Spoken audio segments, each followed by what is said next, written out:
about it. Truth and non-violence are as old as the hills. With the kind permission of Honorable Chair, I, Mashi Chan, would like to put my views on the timeless power of truth and non-violence. In an age of noise and force, Gandhiji taught us that the most powerful voice is quite confined and the most strongest force is the resilient, peaceful heart. But we often think of these principles as lofty ideals, my friends, but Gandhiji taught us that they are the practical tools that can shape the foundations of empire. For Gandhiji, truth was not just about honesty, it was about living in alignment of what is right.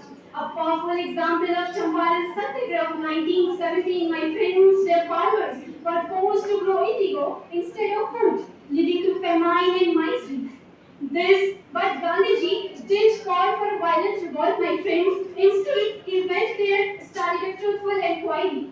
He met the farmers there, documented their sufferings, and presented the bare facts to the authorities.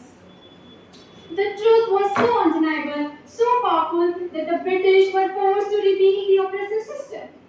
My friends, Gandhiji taught us to have courage. Today, in our times, Honorable Chair, when people respond to one slap with 10 slaps, Gandhiji taught us to have courage, to be kind enough.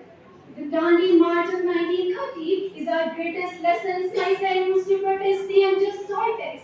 Gandhi didn't attack soldiers. Instead, he went there. He started the civil disobedience movement there. Gandhi did attack soldiers. Instead, he walked 240 miles with a band of 72. Yes, 72 trusty followers and picked up a handful of natural salt from the seashore. This simple act was a direct, non-violent challenge to the might of the British Empire. But my friends, look at Martin Luther King Jr. in America. He armed the African American community with Gandhian non-violence to fight against racial segregation. Their peaceful protests, sit-ins, and boycotts faced police dogs and water cannons, but they never retaliated with violence.